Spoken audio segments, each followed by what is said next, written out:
Aveva acquistato case e terreni con i soldi e proventi di borseggi e furti commessi a Venezia per un valore totale di circa 200.000 euro, beni sotto sequestro dal 22 maggio scorso da parte della Polizia Anticrimine di Venezia su disposizione dell'autorità giudiziaria.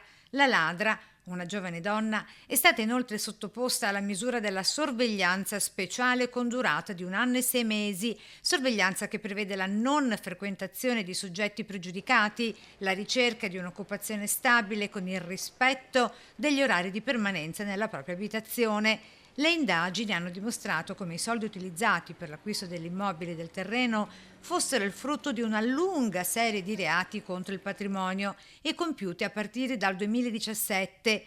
17 in totale tra scippi e furti, principalmente solo a Venezia, ma è probabile che ne abbia messi a segno molti di più e non denunciati.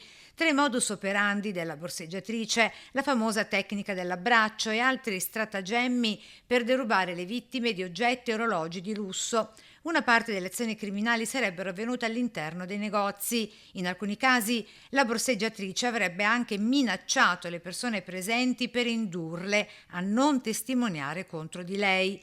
La donna non risulterebbe censita nelle banche dati dell'INPS né in alcun modo percettrice di redditi legittimi, a ulteriore conferma che il denaro a sua disposizione proveniva da attività appunto illecite.